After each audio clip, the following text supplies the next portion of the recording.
Welcome to episode 14 of Sitting in Fun Places with Jeremiah. Let's talk about doing crazy, stupid things. If you go about your life attempting to do difficult and new things, things that no one in your family has done, things that nobody in your friend circle is doing, things that nobody in your life that you know has done or is doing, you're going to come up against this very difficult barrier of this idea that the thing that you want to do lies in this unknown zone that seems crazy and ridiculous and foolish to everyone around you because they've never been there and they've never experienced that thing, they've never done that thing, and therefore nobody can tell you how or what to do going forward.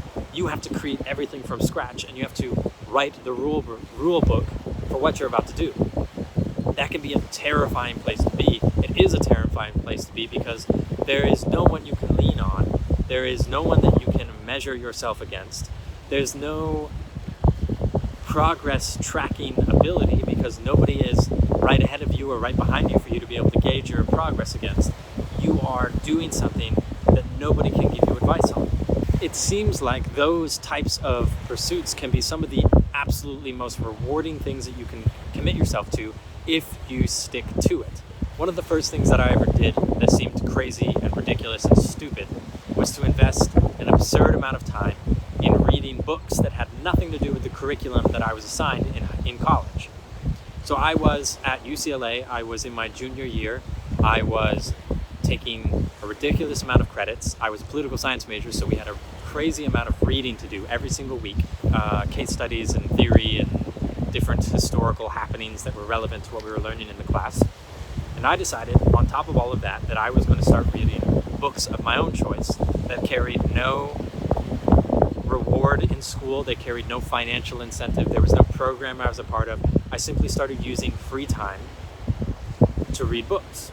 I immediately started suffering the consequences in that if I chose to devote a certain amount of time to reading a book that was not related to my class studies, I was taking away time from something. I was taking away time from sleep, from social activities, from time I could study.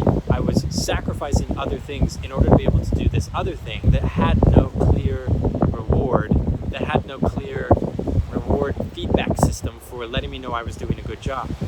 I had to embark on this journey of reading and growing by this reading that nobody was patting me on the back along the way and giving me an A or a B or some sort of monetary reward.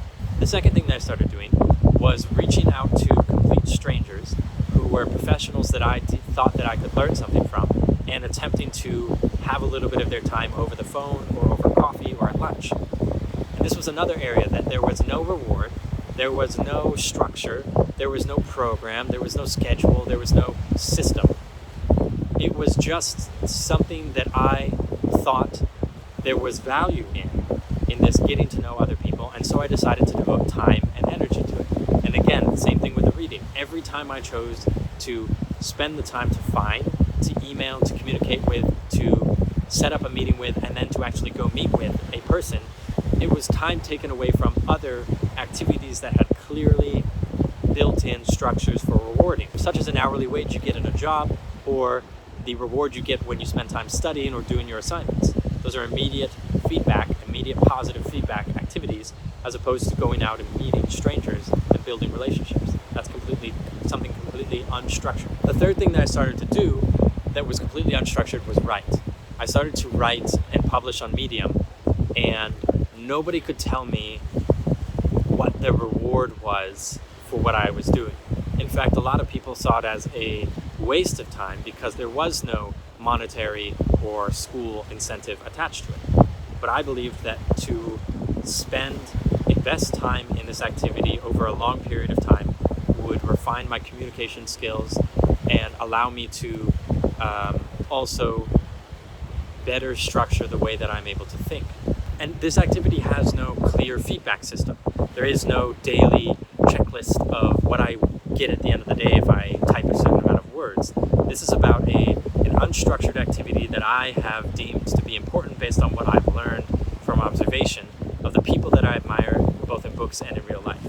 All that to say, when you set out to do something in this gray area, in this unknown, ambiguous ambiguous zone that everyone around you seems doubtful of, and that there is no clear reward attached to this thing, but you see value in it. If you are able to hold in your mind the value that you think will take place or will manifest if you invest sufficient time in this activity, like reading or going out and meeting more people or writing, if you're able to fix that in your mind, then you can press forward and you can continue to invest time in this activity. You can find value and you can find benefits and you can find victories in places that nobody imagined you could find them, because they don't understand the gray area that you want to work in. Another thing is that in these gray areas, in these ambiguous zones, you can't rely 100% on the advice of others because they don't understand what it is that you're trying to do. It isn't to say that you have to dismiss everything that everyone says. You can't let only someone's decision, someone's opinion, be what you make decisions off of. You have to be able to take what you're hearing from someone and compare it to what you've decided is why you're doing the thing that you're doing. Not everyone is going to understand why you're doing what you're doing. Sometimes you're the only one who will understand. And that's okay. That isn't a negative thing. That isn't a bad sign. It's a sign of difficulties to come, because you're the only person who can push yourself forward in those times. But if you've set a goal in your mind and you believe in the reward that you see in the future, then continue to pursue it and stay tough in those difficult times when you're the only one you can rely on.